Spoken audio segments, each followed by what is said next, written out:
It's 1978, and in the UK it's the winter of discontent. James Callaghan is the Prime Minister, Labour Prime Minister, and he's having all sorts of bother with the trade unions. Going into 1979, he's out, Thatcher's in. Anyway, in December of 1978, what was going on? What was going on? Well, Neil Diamond and Barbra Streisand had a duet, "You Don't Bring Me Flowers." And The Deer Hunter has just been released. That's got Robert De Niro and Christopher Walken, and Superman's also in the theatre. John Wayne Gacy has just been arrested for all them grisly murders, and James Callaghan is the Prime Minister of the UK, Labour Prime Minister in 1978, and he's having all sorts of trouble with the unions. Oh my God, by early 79 he was out and Thatcher was in to break up, to smash the unions. Anyway, look, getting a bit off topic here.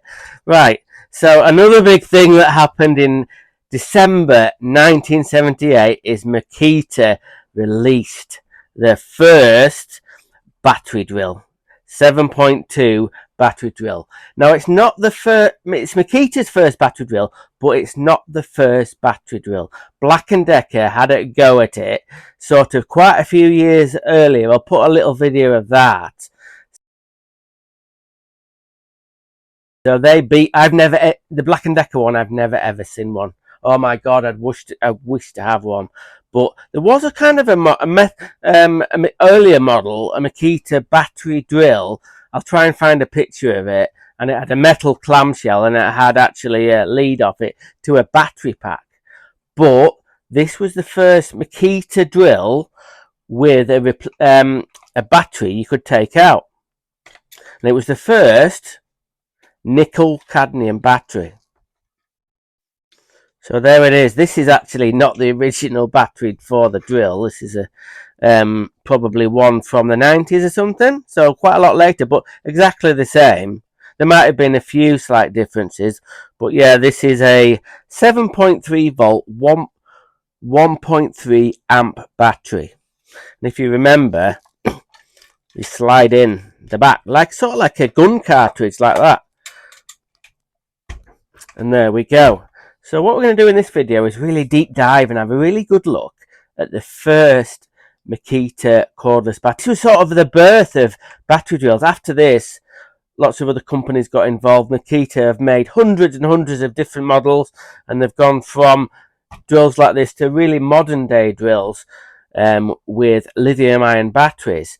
But I got this off eBay. I can't remember how much it was, but this is the amazing, well, iconic, more iconic 6010D MAKITA cordless drill, made in Japan. So we're going to have a little bit of a close look at all the details of this and see if it's any good.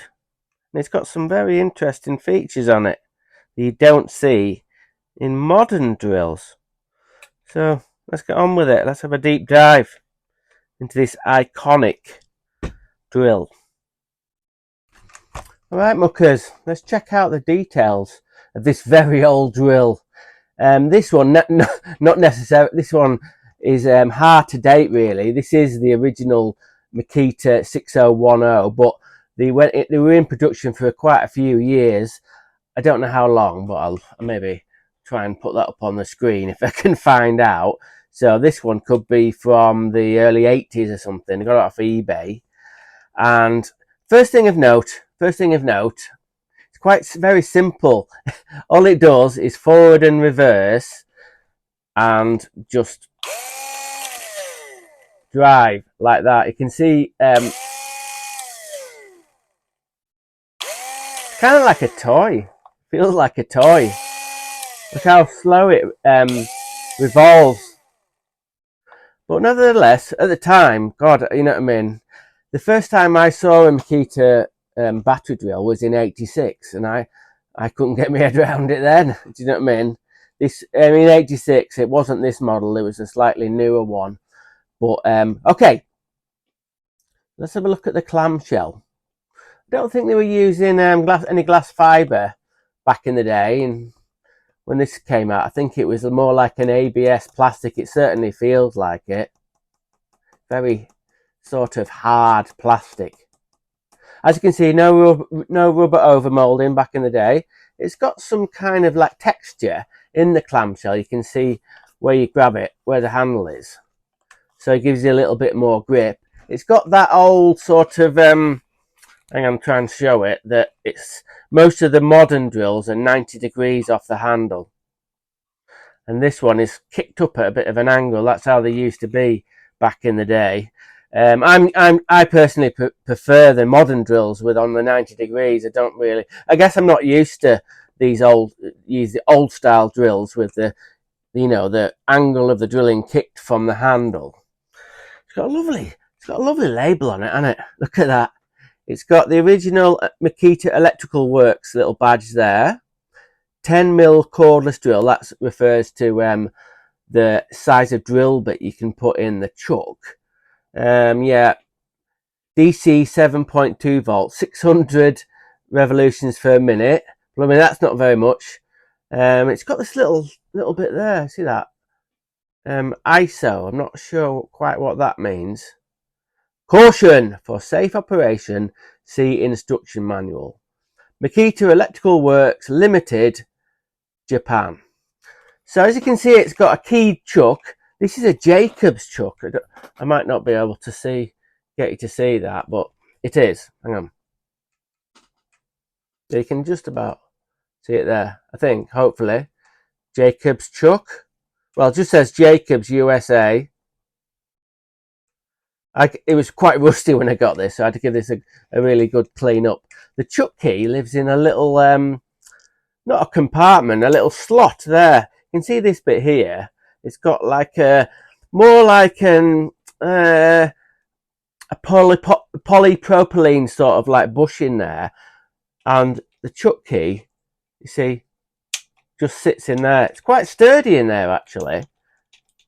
There's not much chance of that even being sort of knocked out really. So yeah, the chuck key lives there, so you've always got it handy. This is way before keyless chucks, so this is what you got. Anyway, we'll put that back. The trick is interesting. At the time, Makita were using this brown plastic. Some would say it looks like Bakelite. You know, very odd colour. You'd have thought they would have had a black sort of trigger there. But I don't know why. There must be some reason why they chose the brown. Maybe it was the type of plastic it was. I don't know. Now, the on-off, the reverse and forward switch, that's down at the bottom. On modern Makita drills, they're there. They're sort of in a little slot there. But back in the day, they were a little bit, it's okay, you can use it, but it's a little bit, it catches your finger funny. But as you can see, that's forward, and flick it over, that's reverse. And it's got a little metal sticker there. I think that's really thin aluminium there. And I think that probably used to be just so aluminium looking. I think over the years that's faded, so that shouldn't really be gold, but I could be wrong. I could be wrong about that. So on the other side, it just has Makita stamped into the clamshell. And the battery compartment, who remembers these? These used to be called pistol drills, because that's what they sort of look like, a pistol. And the battery was held in by this sort of sprung metal clip. As you can see, it's got like a little bit that sort of clips over, and it flexes into there like so. And it's got these two weird, strange bushes there. Well, not bushes, they're just sort of like, I don't know what, bumpers. The rubber bumpers, I suppose. In theory, that's to stop it getting jolted at the back and jolting where the battery is. And get the battery out. And a bit later on, Makita had this one, which is a 9.6 volt model. This is an 8400D. So this is a little bit later. As you can see, the battery compartment is a lot longer. I haven't currently got a battery to fit this, but you can see it's a good, the batteries must have been, only, you can see that, the longer batteries were only about an inch longer, not even that. So this came a little bit later. I think this has still got a Jacob's chuck. No, it doesn't have a Jacob's chuck, this one. And the forward and reverse button's still there, and they've put like a rubber sort of bushing over there. But this is actually a hammer drill, so it's got. I've still got this in bits actually, so I need to do a video about that on a later date. But back to this one, put the battery back in. You can see it's got a plus and a minus on the side of the clamshell there, and it has plus and a minus on there. You can't actually get it wrong because it's got like a sort of a slot that it goes in. You can't put it in the other way, so you can only put it in one way. Now, one of the problems with these drills, when they used to get sort of a bit of water down there, you probably can't see where the two connector bits in. Well, I'll show you the connector bits in a minute. You used to connect onto there. They were always getting sort of like corroded at the bottom, and then you put your battery in and it wouldn't run. But I'll show you a little bit more when we take the clamshell off. Right then, what's this little, looks like a green or yellow button there. Let's read on the back. Relay cuts in when there is an overload. Press the button to resume normal operations. So I knew a work colleague who had one of these really early in the 80s, and it was quite the thing to have a cordless drill in the mid-80s. But he lent it to another guy. I don't know if he was an apprentice or what, I'm not sure. My mate went away on another job. So, matey boy was using this drill, didn't really know a lot about it, and he overloaded it. He must have put in a bit that was too big, or maybe a spade bit, and it overloaded the motor, and it popped off this little thing, and it cut out on the relay. He didn't know anything about this. So he was in a panic. Oh my God, I've just broken Andy's drill, and when he gets back, he's going to bloody kill me. What a nightmare. And when Andy did come back, he did say, oh, I think you've broken your drill. So Andy looked at it and he said, no, you're all right. You've just overloaded it with a too big a bit, and you can reset it there. We're going to actually try and do a demo of that. In later Makita drills, like going into the sort of 80s, sort of mid-80s to late 80s, they dumped that. This is really the only drill I've seen, Makita drill of the early days, that had this cutout. A good idea for protecting the actual motor in there. I can see the sense in it, but they must have had too much trouble with it forever cutting out. I don't know whether they didn't have it set right or people got sick of resetting it. Apparently when it's we're going to try this, when it sort of clicks out when you've been overloaded, it says press the button to resume normal operations, but presumably you can do that straight away. There's not a delay. There's no circuit boards in there, but for whatever reason, whether there was a cost thing about not having that in, or it was too faulty, I don't know. But it's really interesting. That's part of the reason why I bought this drill, because of that little button. So we're going to try that out in a bit.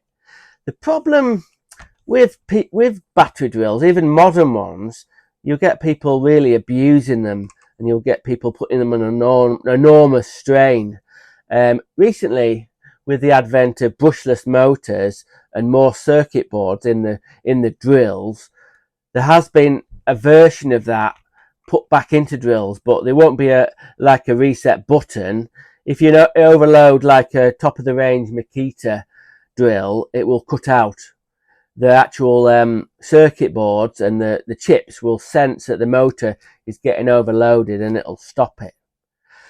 Now, obviously that's a better way for it to work, but some people on some models don't like that because they say it sort of like trips out too quickly. you know what I mean, and they're trying to get on with the work, and it's sort of cutting out all the time. It's there for a reason, to stop the motor burning out. Because when you've got a brushless motor burnt out in a drill, it's dead.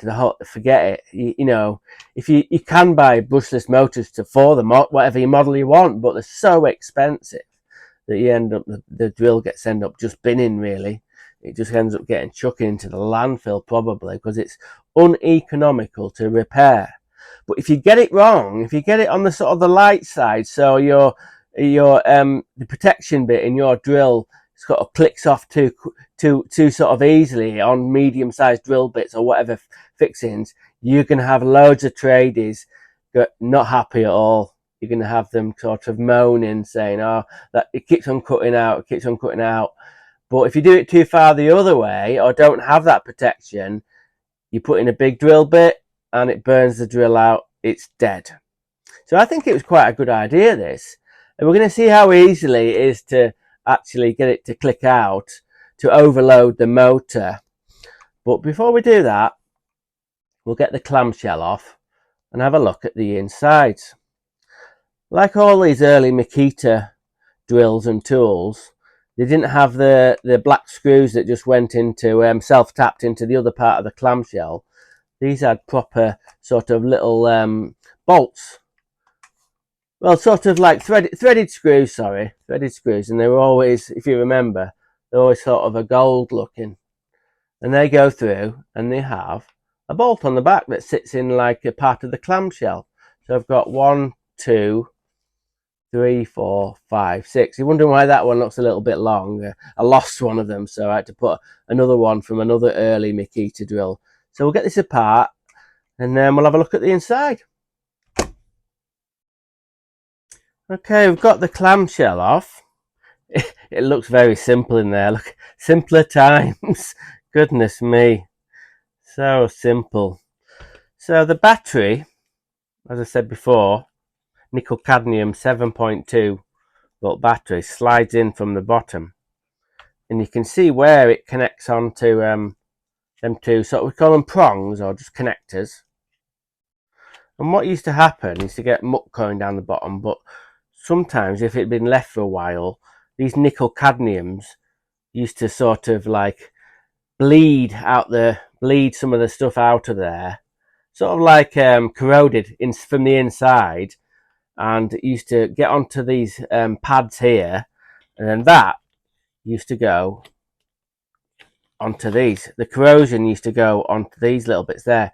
And if you look closely, I've actually had to clean them up. When I got the drill, that was all black. It wasn't making any contact.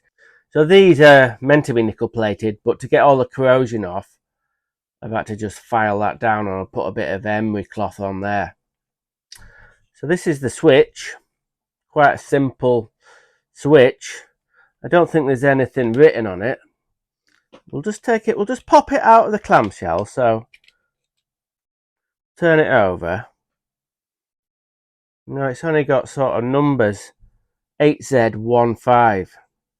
You can see where there's a little bit of corrosion still there. I've tried to get some of it off. And the switch, I'm not going to take the switch apart, but it seems to work sort of like the on-off bit of it is sort of here. What I mean is, if you watch this bit, very simple design, on-off. No variable speed back in this day, no variable speed. But yeah, this is the switch and the forward and reverse. No wires on this, no wires. Just these copper sort of, what would you call them? Not wires, tabs or something, or copper, I don't know, bits of copper. So it comes out of the actual the switch and where the battery goes.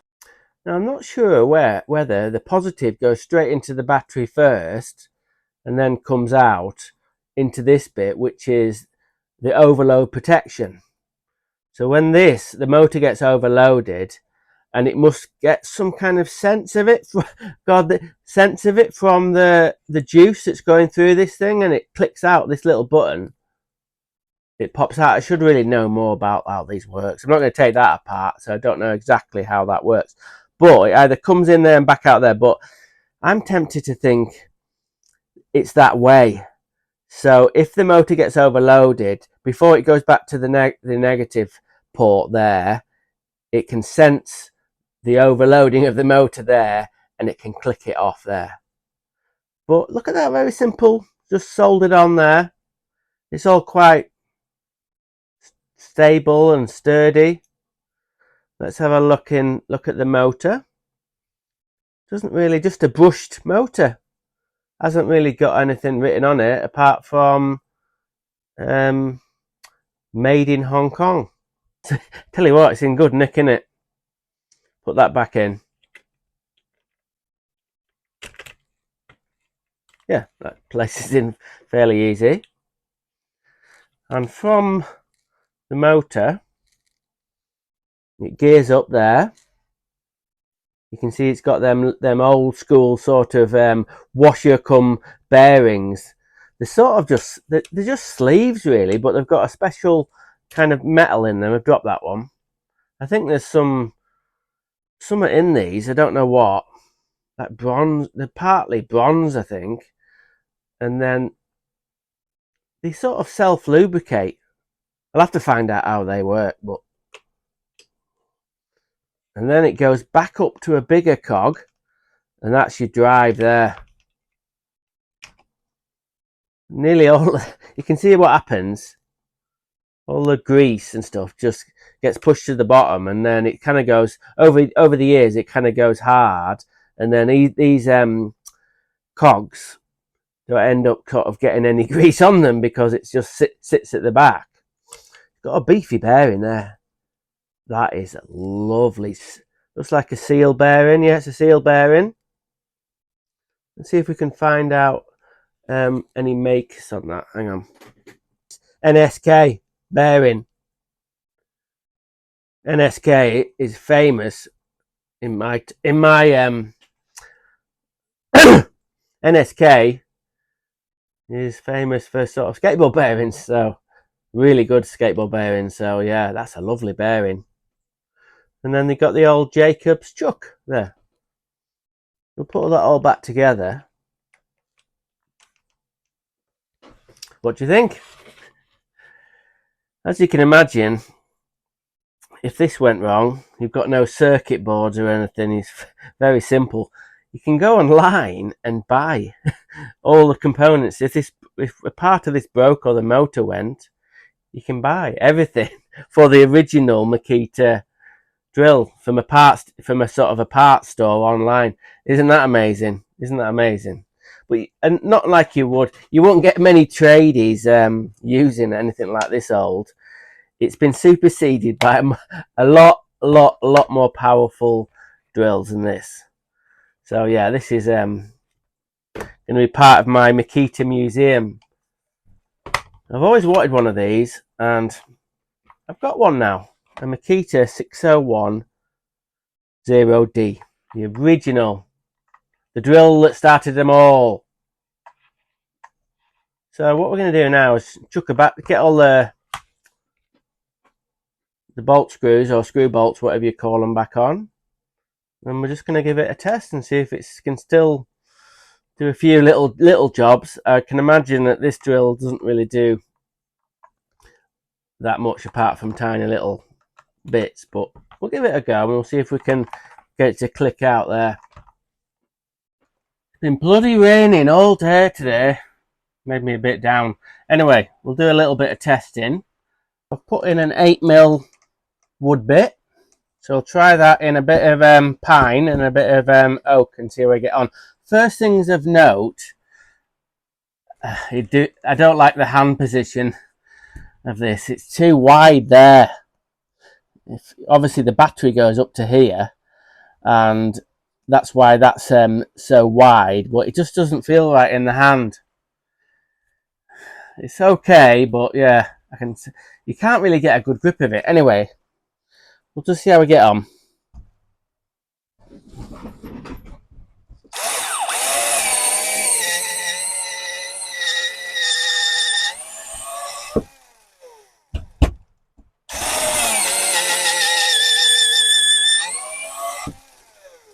It's all right. A little bit slow.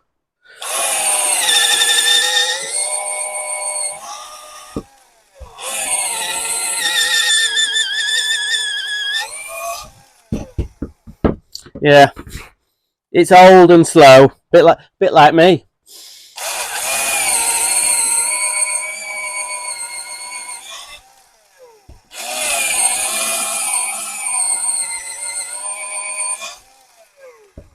Yeah. Well, it's performing in a fashion. It's an old drill, really old drill. So yeah, it's only got a small battery, only 7.2 volts. We'll just try some screws. Bit of a pain with the keyed chuck. We're so used to keyless chucks now. It's a bit strange using a keyed chuck. Anyway, I've got what's this? A 2.5 inch 10. So I'll give this a go.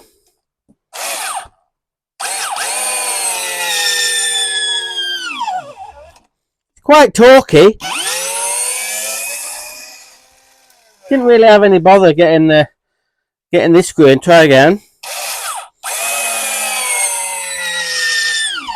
Yeah, it's countersunk it in.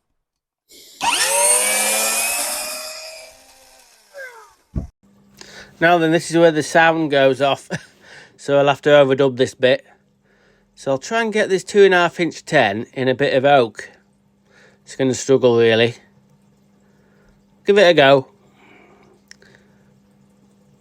Won't really have it. It's slipping somehow. Couldn't weigh this up really. But anyway. So it got most of the way in, but struggled. And that overload thing still didn't knock off. So I don't know what I'm waffling on about now. Oh yeah, I'm going to try, I think. Hang on. We'll take that bit out. And I think I'm going to put a steel drill bit in. That's what I'll do. Oh yeah, good look at that. Yeah, I've got a bit of a web of RSJ. Grabbing a bit. I think it's a 6. Something like that. Or maybe a 4. No, I think it's a 4 actually. Look at them hands. They're working hands, aren't they? Bloody hell. Give it a bit of a nip up. And a little bit of, hang on, wait for it. Oh no, hang on, I'm talking about my new set. Yeah, new set. And a little bit of, where is it? WD-40. And then we'll give it a go through here. Because it actually rotates quite slowly for drilling through steel, it should be pretty good. Like I said, there's plenty of torque. So you can see, with all the swarf coming off, that it's actually making a not bad, not super quick, but not bad at all on drilling a 4mm through. I think the steel must be about 4 or 5mm. So I think what I'm waffling about now is I'm going to put a bigger drill bit in, I think. So we'll get that out. I think if I remember, I go for a 6, I think.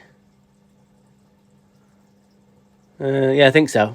Okay, let's get that in.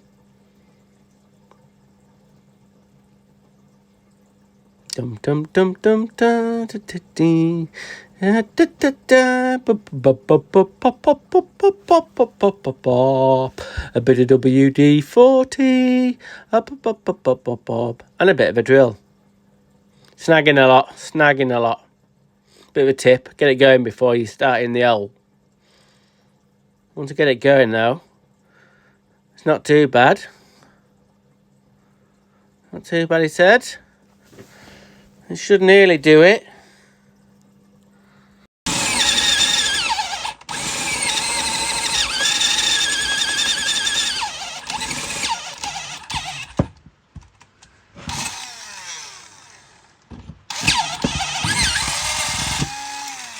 Well, it did it.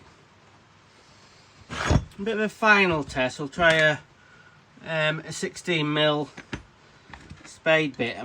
I'm still wanting this thing to cut out.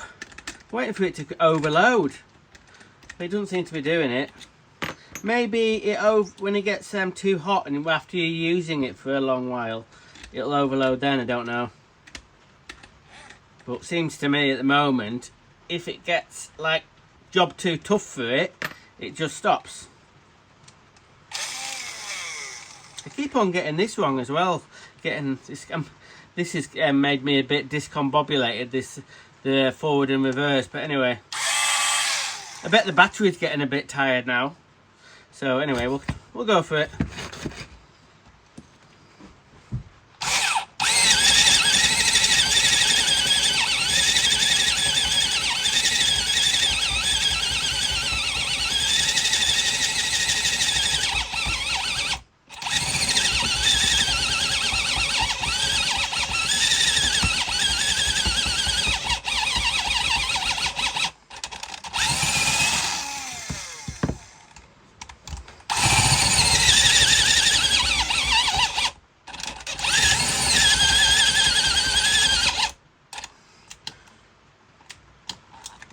Oh, I've done it! I've done it! You see this? It's popped out. So I managed to... It doesn't feel that warm. So the theory goes that you just click it back in. And it's off again.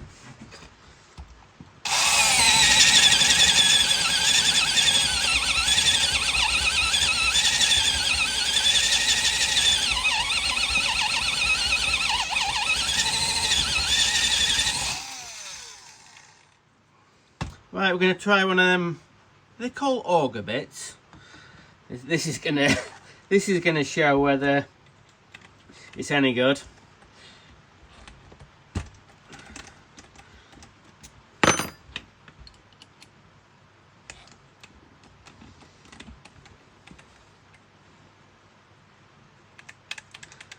Right, I don't think this is going to work.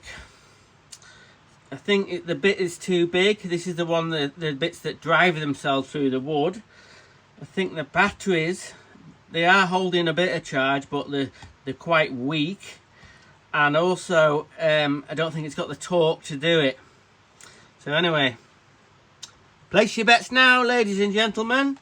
Will the original 6010D Makita drill first made in 1978, will it be able to put in this bit, which is about a 15mm auger bit? We're just gonna put it into pine. We're not going to even attempt to put it into oak. But I think we all know what's going to happen. But anyway, we'll go for it.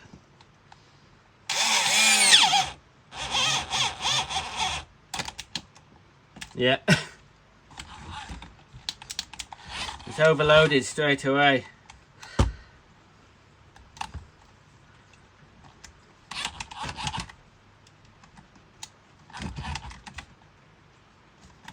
Oh, it won't reset now. Oh, it's reset now, hang on. Now, I can see how that little button, when it pops out when it overloads, could be quite annoying. But I think it's sort of set on the, sort of like, not on the at a stage where it's going to be stopping all the time. You wouldn't dream of, like I said, I knew this drill wouldn't be able to drive in this bit. But you see, it's managed all right with some steel bits and some wooden bits and putting screws in. So it's only really, this only comes into play when you're really forcing the drill. And it's good, because if that wasn't there, yeah, you might burn the motor out. So I think that's quite a good thing, and I think it's set just right. What do I think of the performance of the drill? Okay, it doesn't spin very fast, and it's not that easy. Ergonomically, it's not that easy to hold on to, really. I don't find it is, but I'm quite impressed. The batteries, like I said, they're probably they're only 1.3 amp batteries, but they've probably a lot of the power is gone from them from being sat for so many years. So it's not doing too bad. So there you go. What do you think? Have you enjoyed my blast from the past? Showing, there's been a few other YouTubers that have done videos of this Makita drill, but it's really, I'm a Makita fanboy, so this is a really important drill for MAKITA. It's the start of them all. So I'm going to sort of keep this and look after it. And yeah, it's just a really nice item, and it's a bit of MAKITA history. So there we go. Okay, I'll see you next time on UK Tool Talk.